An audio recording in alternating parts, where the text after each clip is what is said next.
Olá, sejam todos bem-vindos para a segunda parte dos ensinamentos do livro O Poder da Escolha Certa. Indecisão. O sucesso e o fracasso são resultados da utilização da mente.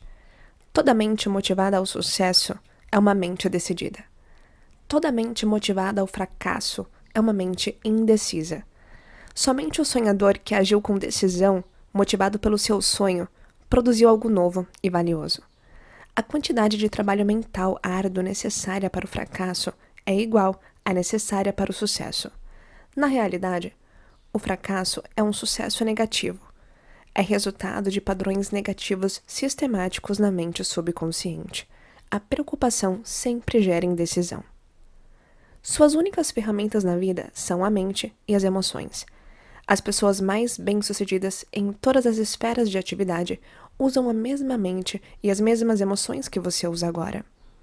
Quem é genial não tem uma mente maior que a sua. No entanto, consciente ou subconscientemente, ele sabe como utilizá-la para obter os resultados que deseja. O mesmo é verdade em relação à maneira como usa as emoções. Ele sabe o que quer e parte do princípio de que consegue fazê-lo. Essa suposição é a decisão dele. Você pensa e sente. O modo como pensa e sente determina seu lugar na vida. Como você é o único pensador em sua mente, você pode decidir como vai pensar e o que vai sentir. Simples assim. Sua decisão, certa ou errada, orienta a mente subconsciente, e você se vê então a caminho do resultado final. A vida responde à sua decisão, correspondendo a seus pensamentos e sentimentos. Todas as ideias de que você precisa se revelam na ordem e sequência corretas, tão logo chegue a uma decisão. Cada evento significativo teve lugar em sua vida devido a uma decisão tomada por você ou outra pessoa. Recapitule algumas dessas ocasiões importantes em sua experiência e perceberá a verdade de minha afirmação. Nenhum evento importante acontece por acaso. Ele é motivado por pensamentos decisivos de uma ou mais pessoas. A decisão avisa a energia subconsciente de que uma ideia sólida e confiável está sendo aceita pela mente consciente. Quando ocorre essa aceitação, a lei da consciência se ativa e nasce um novo evento ou situação. Vontade de fracassar. Na realidade, a indecisão equivale à decisão de fracassar. Muitas pessoas se mantêm indecisas a vida inteira, do berço ao túmulo. Incomodam parentes, amigos e parceiros profissionais, pedindo constantemente: diga-me o que devo fazer. O padrão de indecisão subconsciente dessas pessoas é forte e claro. Elas parecem impotentes para rompê-lo. Embora possam fazê-lo, não parecem ter consciência desse poder. Além disso, não compreendem como os padrões de indecisão podem ser desastrosos.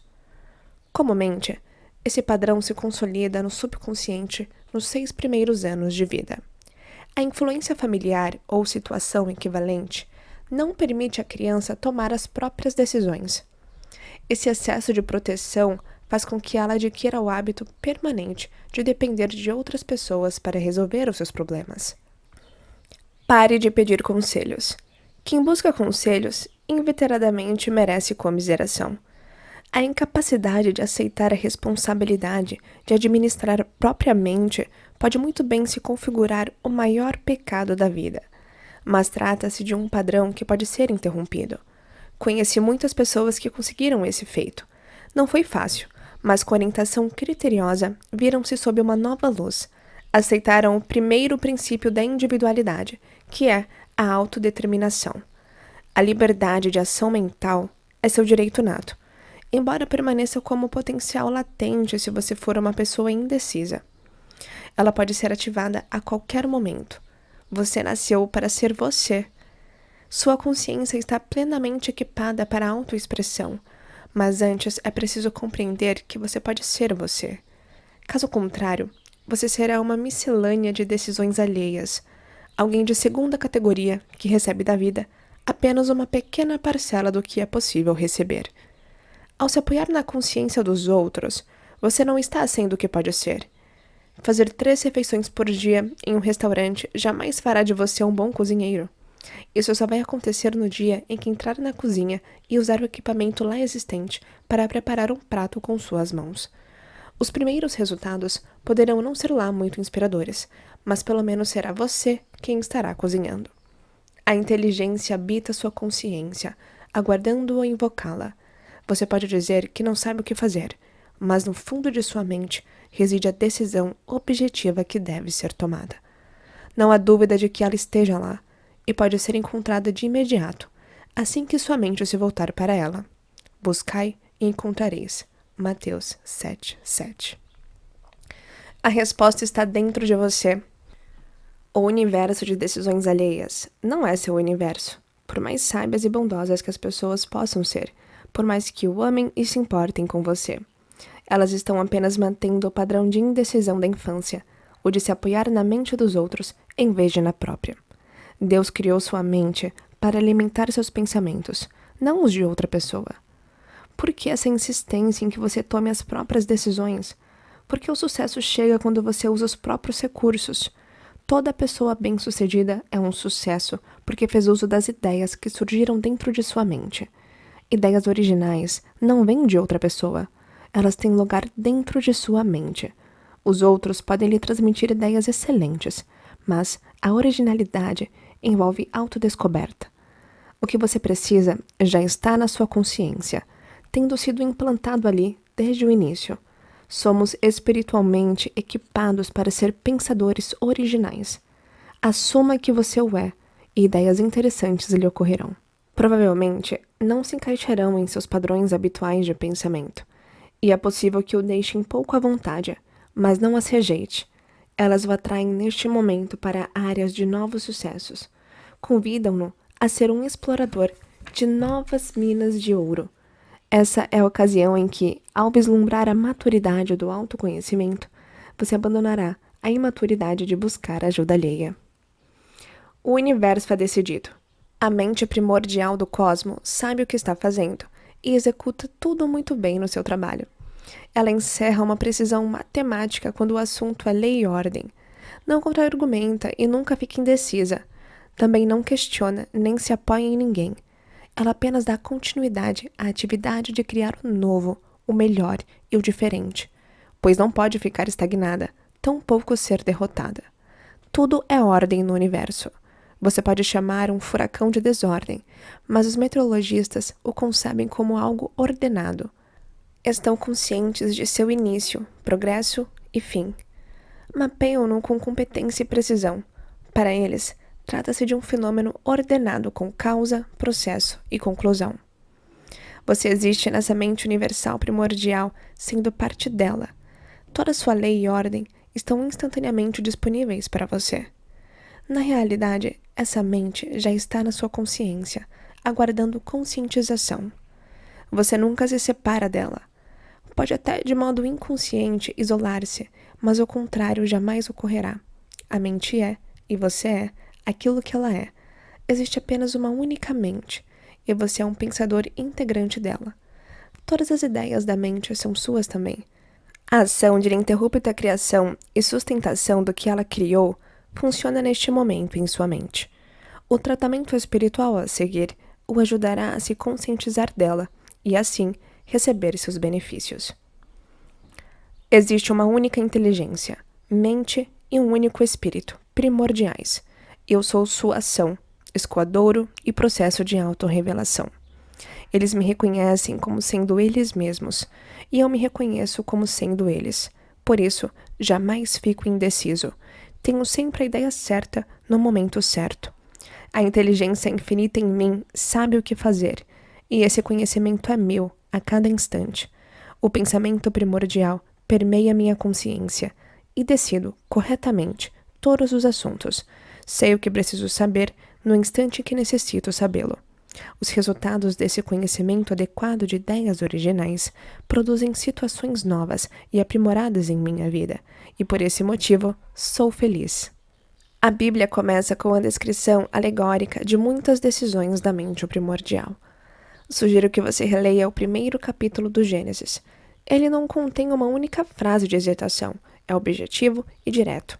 O autor narra, por meio de uma antiga forma poética, o conceito de criação da mente infinita a partir de si mesma.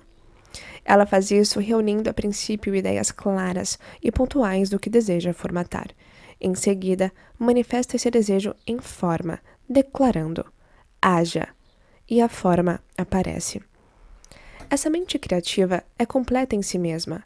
Não existe ninguém para quem ela possa se voltar a fim de pedir conselhos. Ela sabe, dentro de si mesma, o que quer e entra em ação para produzi-lo. Não desperdiça tempo nem energia. Decide e age, movida por suas decisões. Esse processo cósmico primordial não é um processo antigo, usado apenas uma única vez. É um modo correto de pensar, tanto universal quanto individualmente. O que Deus faz em escala grandiosa do cosmo, você pode fazer no plano particular. Na realidade, o único processo de sucesso é esse. Poucas pessoas bem-sucedidas compreendem que utilizam um método espiritual para alcançar as próprias metas, mas é o que estão fazendo. Elas protestariam se você lhes dissesse isso, mas a verdade permanece inalterável. Há um único processo de sucesso. Tenha consciência do que quer, decida que aquilo vai acontecer e haja movido por essa decisão. A mente consciente toma a decisão e a mente subconsciente age em função dela. Entregue-se ao subconsciente. O processo criativo, desde épocas remotas, encontra-se em sua mente subconsciente. O mesmo processo que toda pessoa bem-sucedida utilizou. Ele não pode se recusar a atendê-lo, pois não possui favoritos, nem conhece limitações. Ele apenas aguarda que lhe peça para agir. Ao receber seu pedido, ele se põe a atendê-lo, sem estresse nem tensão. O mecanismo mental da mente subconsciente entra em ação de maneira ordenada e se vale de recursos bem mais poderosos do que a mente consciente poderia conhecer.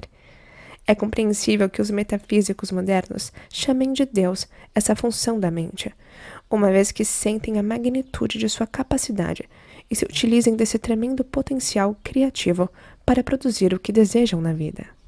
Mas tudo isso já está em você, e pessoas notáveis utilizam esse processo. As que não são notáveis não o utilizam, de modo que continuam a não ser notáveis. Tome uma decisão com relação a alguma coisa, situação ou condição que você deseja neste momento da vida atual. A decisão deve ser precisa. Não há limite investigando os prováveis motivos pelos quais o que você deseja jamais acontecerá. Esse é o desvio para o nada. Todas as falsas especulações de derrota precisam ser excluídas de sua consciência. Se adentrarem o âmbito da decisão, mesmo que por um efêmero momento, ela será privada de autoridade, e a mente subconsciente não poderá agir em função dela. Não é preciso conhecer o resultado final desse desejo. Essa é a função do subconsciente. Eles sim têm recursos que, se fossem conhecidos, confundiriam o intelecto. Agora, diga ao subconsciente: esta é minha decisão. Autorizo agora a concretizá-la. Tenho total confiança em sua capacidade e recursos. Autorizo a fazer isso sem reservas.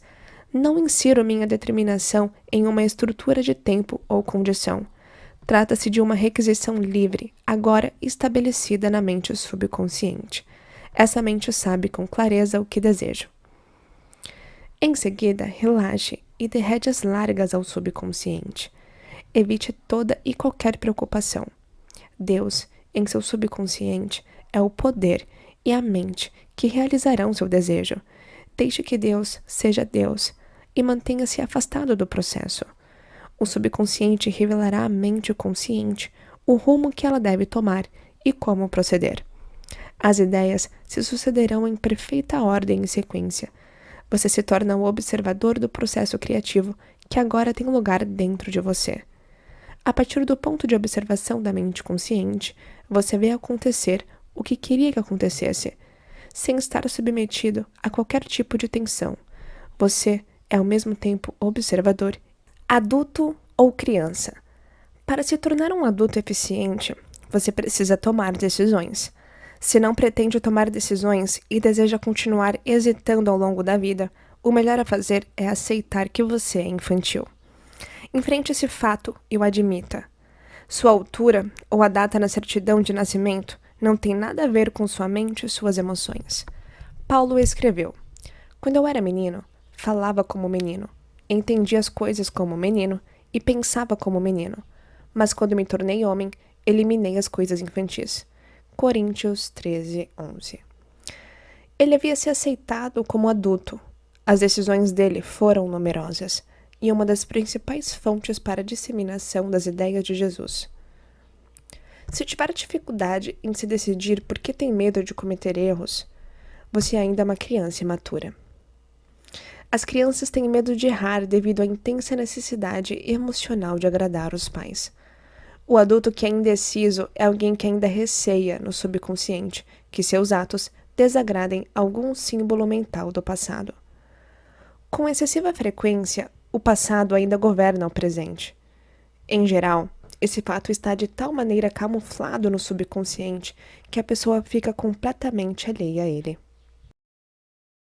Com frequência me pergunto: as decisões que tomarei hoje serão baseadas em minhas experiências atuais, guiadas pela sabedoria do passado, ou serão determinadas apenas por padrões de memória do passado? Se essa última opção for a resposta, obterei conclusões erradas. Você precisa ser uma pessoa atual em uma experiência atual para ter a plenitude da vida no aqui e agora. O adulto maduro comumente é capaz de fazer isso. O imaturo continua no vale de perguntas, dúvidas e preocupações. O dia dele carece de brilho. As horas não encerram nenhum fascínio e ele se esgota em seu suposto bom procedimento. Seus problemas lhe absorvem a atenção. A importância emocional deles se expande e ele se sente imensamente infeliz em casa, no trabalho e nos relacionamentos sociais.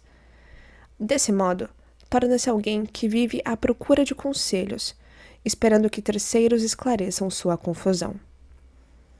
Essa pessoa precisa tomar com urgência uma decisão própria, nem que seja errada, pois todos tomamos decisões equivocadas. A mente madura aceita o resultado do erro e minimiza qualquer indício de autocensura. Prossegue em seu rumo e toma as mais decisões, a maioria delas correta. No entanto, quando o adulto que inconscientemente volta à infância em busca da aprovação dos pais toma uma decisão errada, ele aumenta o fardo de culpa e remorso, aceitando-se como um provável fracassado. Não tem confiança nas próprias habilidades e é alguém extremamente infeliz. Examine seu fardo de culpa e comece a removê-lo de maneira racional. Ninguém jamais cometeu um engano de propósito. Os erros não são conscientemente planejados. Podem ser planejados no subconsciente, mas até mesmo estes podem ser insentados de relevância emocional. Quanto menor for o fardo da culpa, maior a saúde mental. Você pode estar se perguntando se a culpa pode ser conscientemente reconhecida. A resposta é não. Mas não é preciso conhecer toda a culpa que você carrega. Pode levar anos de análise psicológica para se conscientizar dela, e ainda de apenas 90%. Você só precisa conhecer a culpa que o impede de ser uma pessoa completa. Quando estiver atento a esse fato, sua intuição, pouco a pouco, lhe mostrará as áreas que necessitam de certa racionalização. Você não está sendo julgado por nenhuma instância de poder. O universo é indiferente a seus erros. Você é o seu único juiz, e as faculdades de sua mente são o único júri ao qual prestar contas. O fato de reconhecer que não errou com intenção ou propósito deliberado de fazê-lo quase sempre elimina a culpa. Cada culpa reconhecida, racionalizada e emocionalmente destituída de poder o ajudará a tomar decisões corretas.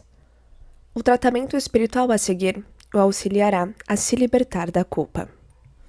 Existe uma única mente, uma única vida, um único espírito, e eu os individualizo. Eles estão sempre pensando em mim como sendo eles mesmos. Jamais julgam ou condenam. A benevolência da vida é a benevolência de Deus. Destituo agora de qualquer poder emocional toda e qualquer culpa que possa estar presente em minha mente subconsciente. Liberto-me agora da autorreprovação e da autocondenação. Eu me conheço como Deus me conhece. Estou livre de todos os erros do passado. Estou livre para seguir adiante na vida. A partir desse momento, tomarei decisões corretas. Deus honra minhas ideias e age em função delas. Prospero em tudo que me diz respeito. Sou livre. O universo é um sucesso. O universo é um sucesso, jamais foi derrotado e jamais o será. Uma pessoa espirituosa comentou certa vez que o único erro que Deus já cometeu foi inventar o homem. Você e eu sabemos que não é verdade, mas muitas vezes refleti a esse respeito. O universo que os cientistas estudam é um sucesso. A ordem cósmica é uma exibição magnífica de inteligência infinita em pleno raciocínio matemático, incondicionado pelo tempo ou pelo espaço. O cosmo dá continuidade a ações bem-sucedidas. O homem pode destruir a si mesmo, mas o cosmo permanece intocado por tal destruição. Um violento incêndio florestal na encosta de uma montanha pode destruir 1000 árvores. 5 anos depois, você encontrará pequenas árvores geradas pela autogerminação, crescendo naquele local árido. 10 anos depois, uma nova floresta estará a caminho. O processo criativo jamais será derrotado. No final, ele sempre sai vitorioso. No entanto, é fácil derrotar a si mesmo. A indecisão tem muito a ver com esse processo. O homem que Deus criou foi destinado a ter êxito. Ele está mental e emocionalmente munido para fazê-lo. É muito fácil ocupar os 6 primeiros anos de vida por todos os nossos problemas. Porém, uma decisão certa relacionada ao presente e ao futuro pode ser a única coisa necessária para transformar alguém propenso ao fracasso em uma pessoa ousada e bem-sucedida. Às vezes observo um grupo de pessoas sentadas em um restaurante lendo o cardápio. Elas parecem se distrair bastante decidindo o que vão pedir como prato principal. Uma delas se volta para a outra e pergunta: "O que você vai escolher?" O amigo responde que vai comer rosbife. De imediato, quem fez a pergunta fecha o cardápio e diz: "Vou pedir o rosbife também", evitando assim ter de tomar a própria decisão. Esse exemplo pode parecer trivial, mas não é. Ele revela como é fácil adquirir o hábito de deixar os outros decidirem por nós. A pessoa no restaurante, sem se dar conta, diminuiu sua individualidade. Uma mulher na casa dos 40 me procurou há vários anos em busca de orientação psicológica. O seu problema era a indecisão. Ela era incapaz de entrar em uma loja e escolher as próprias roupas. Havia tentado fazer isso durante mais de 25 anos, mas como me contou, só faço a vendedora perder tempo. Era seu marido que lhe comprava todas as roupas. Soube de imediato qual era o problema. Eu lhe respondi: "Desde que era pequena, nunca deixaram escolher as suas roupas. Você tinha uma mãe dominadora que não a deixava decidir nada." O rosto dela se iluminou. "Ué, como você sabe disso?" foi a pergunta. Prossegui: "Você transformou seu marido na sua mãe." Ela não gostou dessa parte, mas entendeu o que eu queria dizer. Após várias sessões de aconselhamento, ela conseguiu romper esse padrão e hoje é capaz de fazer as próprias compras. Não foi fácil efetuar o ajuste em sua mente consciente, mas enfim, ela triunfou. Individualidade requer responsabilidade. Individualidade requer decisão. Individualidade significa que você precisa ser você. Por mais que as pessoas o amem, elas não podem ser você. O espírito se individualiza em cada pessoa. A incapacidade de tomar decisões indica que você não se aceitou como indivíduo independente. Muitas pessoas nunca chegaram a essa autoaceitação, apoiando-se nos outros a vida inteira. São essas pessoas que fracassam cronicamente. Elas não aceitam a responsabilidade de existir. Esquivam-se da razão da própria existência, que é ser o que são, e não um acúmulo de opiniões alheias. A principal diferença entre a humanidade e o reino animal é o livre-arbítrio, ou volição. O homem é capaz de pensar, escolher e decidir. Ele é apenas parcialmente dirigido pelo instinto. O padrão de indecisão é a nulidade inconsciente da individualidade. Significa entregar a mente a outras pessoas quando o propósito dela é que você governe a si mesmo. Trata-se de sua mente, da dádiva de Deus em você. Ela contém o potencial de uma vida plena e de uma experiência em expansão. Nela residem sua condição única, a individualidade, a capacidade de ser você, algo que só você pode ter. Quem fracassa de maneira crônica não percebe o que está fazendo consigo mesmo. Desconhece ser a causa de tudo, tendo construído um mecanismo subconsciente de justificativa para dar desculpas a si próprio. Trata-se do homem que acredita nunca ter tido uma oportunidade na vida. A empresa onde trabalha não o valoriza e promove outro funcionário para funções melhores, enquanto que ele permanece naquele trabalho rotineiro, ano após ano. Ou pode se tratar de alguém que não consegue permanecer no emprego. Suas razões são igualmente extrínsecas às suas decisões. Apenas a custo de repetidas tentativas de desculpa, essas pessoas vivenciam certa paz de espírito. Suas dificuldades são sempre externas. Acreditam que coisas, situações e eventos acontecem com elas. No entanto, situações, eventos e coisas não acontecem simplesmente a ninguém. São causados por quem os vivencia. Porque como ele pensa no coração, assim ele é. Provérbios 23, 7. A psicologia moderna demonstrou a veracidade dessa declaração da Bíblia. Você se projeta na tela da vida. Você é a causa de sua experiência. Situações, eventos e coisas procedem de sua consciência para aparecer na tela da vida. Esta é tão impessoal quanto a tela do cinema. Em determinada semana, uma tragédia pode aparecer na tela, e na semana seguinte, uma comédia pode ser exibida. A tela desconhece o que exibe para a audiência, só sabe como mostrá-lo. A cena de um filme na qual um homem leva um tiro não faz nenhum furo na tela. Ela permanece como sempre foi. Na sua vida, você é o projetor de sua consciência na tela da experiência. Uma criança pode bater a cabeça contra a porta ou chutá-la, parecendo colocar a culpa na porta. O adulto não faz isso. Ele sabe que a culpa não é da porta. Algo em seus pensamentos fez com que batesse a cabeça contra a porta. A pessoa propensa ao fracasso precisa aceitar as responsabilidades da vida, parar de colocar a culpa no mundo e buscar dentro de si mesma a causa negativa da situação. Por que isso aconteceu comigo?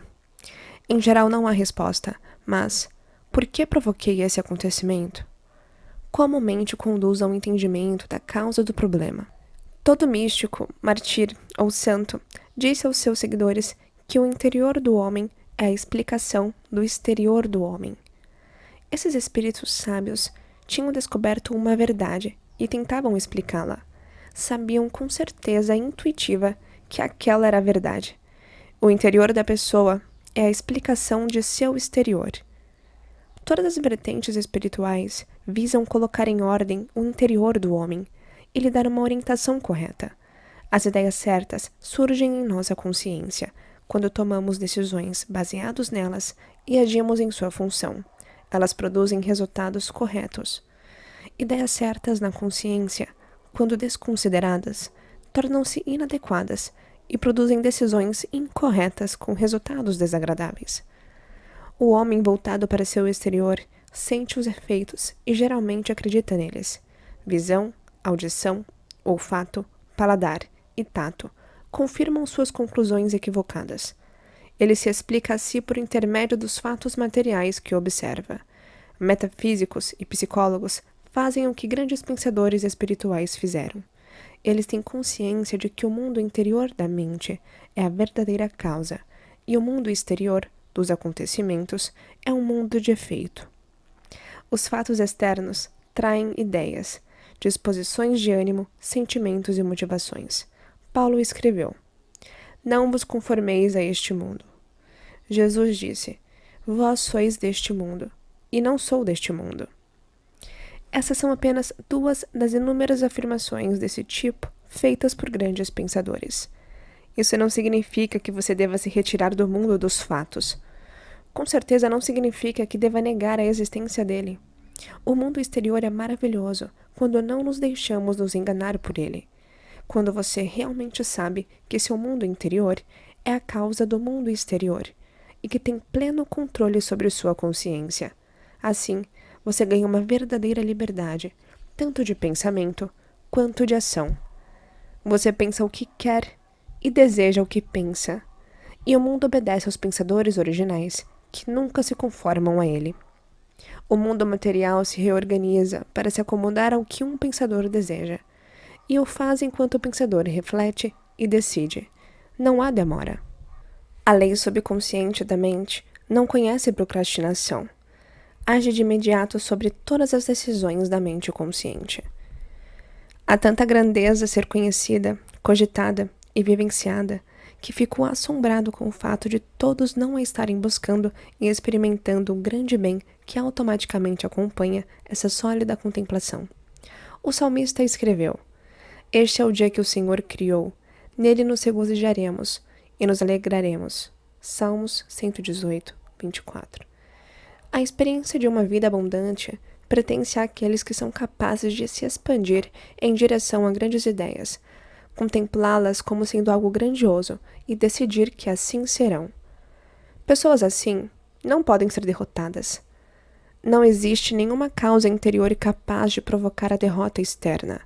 Sem dúvida, essas pessoas usam os fatos que os 5 sentidos lhes revelam, mas enxergam um panorama maior do que o relatado pelos sentidos. Atuam em uma esfera mais vasta de ação mental, uma esfera que é vista para além da visão.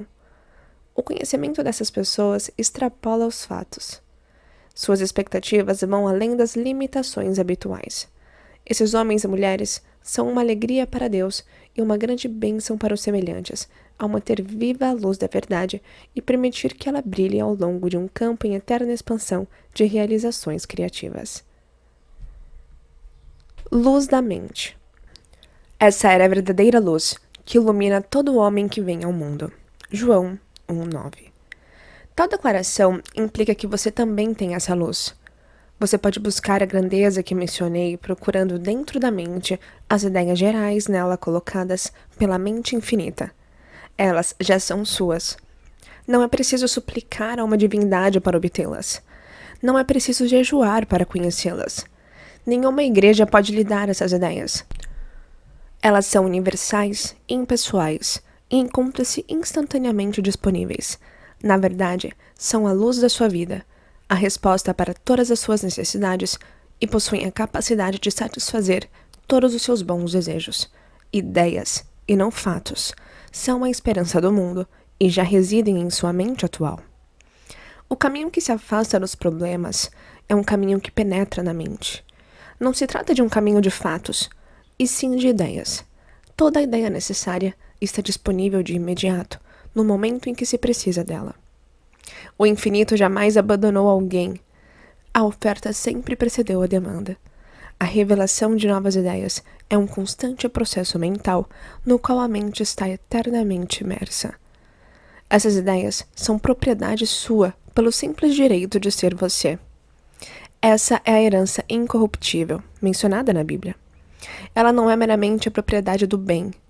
Habita igualmente o santo e o pecador, mas os santos são sábios o bastante para senti-la e se valer dela. Você pode ingressar nas fileiras de sábios se contemplar a si mesmo como causa. Tal contemplação fará com que a próxima ideia correta apareça em sua consciência. Uma decisão baseada nessa ideia correta garantirá sua execução no mundo material por intermédio da lei da mente subconsciente.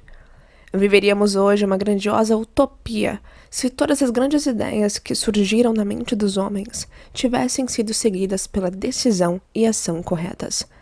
Mas muitas delas foram contempladas e depois descartadas.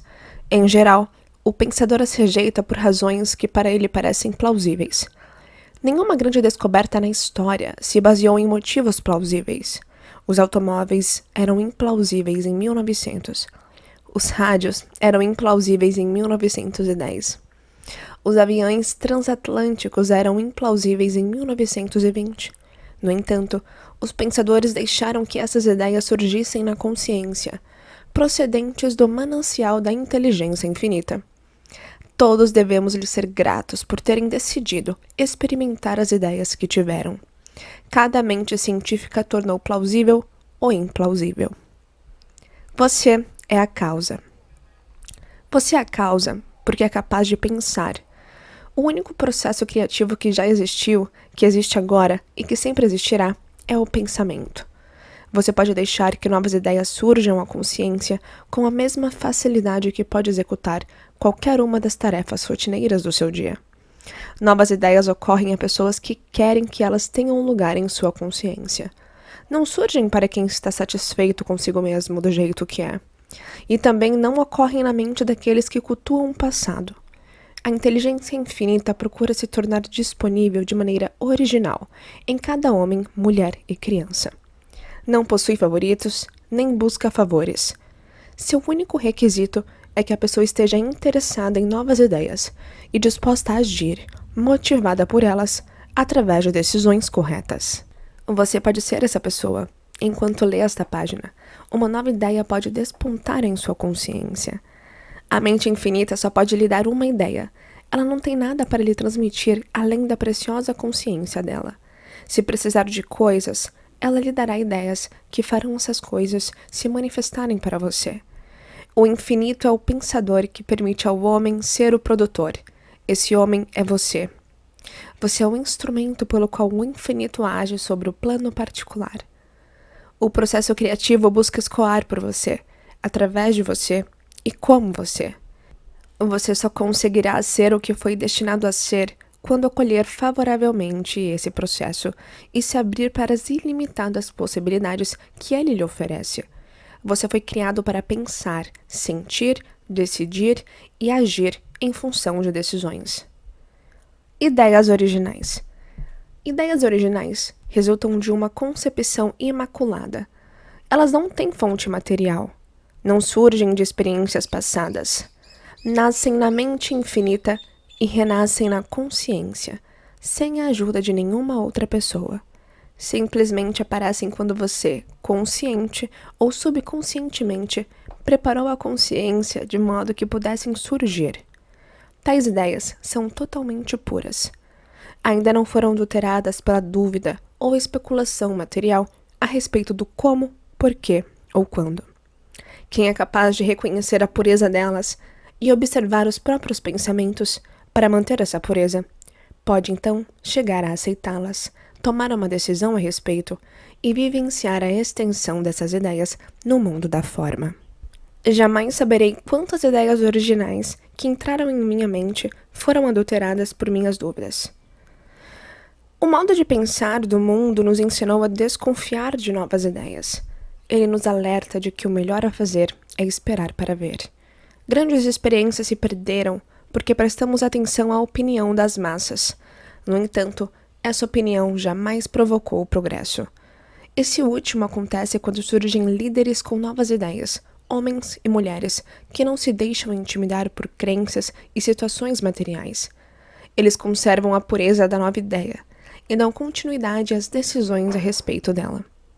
Têm consciência de que o que sabem está certo, de modo que a mente subconsciente é capaz de projetar novas ideias na experiência deles. Todo benefício ao homem tem de surgir por intermédio desse processo da mente consciente, imperturbável por raciocínios materiais, que segue adiante para expressar uma ideia surgida dentro de si.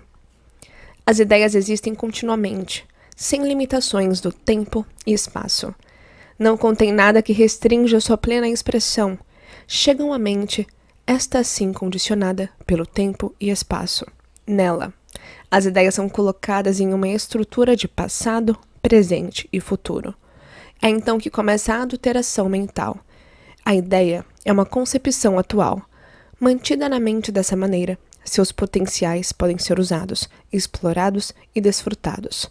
Contudo, com excessiva frequência, eles são pesados em balanças de passado e futuro, e a essência se perde. Você pode pensar em si mesmo como um contínuo, que não tem limite de espaço nem de tempo. Se for capaz disso, tem uma consciência muito expandida. Você é uma raridade. As pessoas comuns estão absorvidas em uma consciência de tempo e espaço. A preocupação com a idade é uma prova disso. Elas são jovens ou velhas demais. Abominam o termo meia-idade. Fazem o possível para resistir ao processo de envelhecimento. As diversas igrejas lhes disseram que a vida continua após a morte, mas não acreditam nisso. Nem mesmo na manhã do domingo de Páscoa. A ideia da morte as assusta. Você É uma individualização da vida não limitada por tempo e espaço.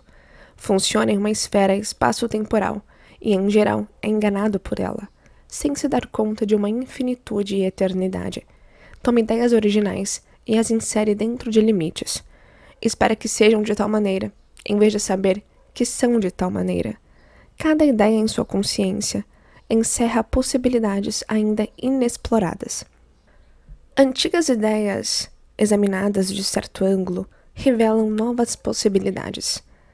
1000 clérigos podem usar o mesmo texto da Bíblia em uma manhã de domingo, talvez com 150 diferentes denominações, provenientes de credos diferentes. Mas o mesmo texto foi usado para dar base ao sermão. Em meio a esse vasto espectro de variedades de crenças, os clérigos encontraram uma ideia original para comentar. Eis uma ideia, aliás, uma antiga ideia, que ainda fornece uma prova de originalidade, ao funcionar em diferentes mentes. Pessoas se desgastam, mas ideias não. Elas são eternas e encerram possibilidades infinitas. Você é que lhes confere limitações subconscientes de tempo e espaço. Quanto mais conseguir se imaginar como criação espiritual, uma projeção intencional da mente infinita, menos limites atribuirá às suas ideias e mais as deixará livres para produzirem novas experiências. Por mais que eu tentasse, não conseguiria enfatizar em demasia a necessidade de você se reconceber como um processo contínuo de vida por toda a eternidade. Você, como individualidade, não surgiu de repente em determinado dia para se transformar em nada no outro. Você era e sempre será você. Liberte-se da ilusão da mente humana, construída com certidões de nascimento e atestados de óbito, e siga em frente, livre das horrendas conclusões que esses certificados lhe evocaram na consciência. Não vai demorar para que ideias imaculadas sejam bem recebidas conscientemente, pois elas compreendem que você as aceitará e terá uma expansão de vida mais plena por intermédio delas. Tais ideias são alimento para a mente e substância para as emoções. A mente de Deus é um poço que nunca seca. Todas as suas ideias estão disponíveis de imediato para você. Uma ideia segue a outra, como o dia segue a noite. As ideias o procuram. Precisam de você para se expressar. Pense na mente como lugar de origem das intenções de Deus. Pense no esplendor, na magnificência e na grandeza dela. A mente é um centro de atividade divina. Esqueça as especulações sobre neurose, complexo de inferioridade e padrões negativos. Observe a própria mente levando em conta a faceta mais elevada da vida. Conheça sua mente como o infinito a conhece. Ela é um local de nascimento, não de morte. Você é o fator de decisão na consciência e, portanto, em todo o seu mundo de experiência. Conheça a si mesmo como Deus o conhece. Deus o ama, porque Deus ama a si mesmo. Meus parabéns por você finalizar mais uma parte da maratona do livro O Poder da Escolha Certa. Se você ainda não é inscrito aqui no canal, eu peço que por gentileza se inscreva, pois isso me ajuda a trazer mais conteúdo de valor. E ative também as notificações para estar sempre por dentro de tudo o que acontece aqui no canal. Enfim, te espero no próximo vídeo e espero que você tenha apreciado os ensinamentos aqui contidos. Até lá!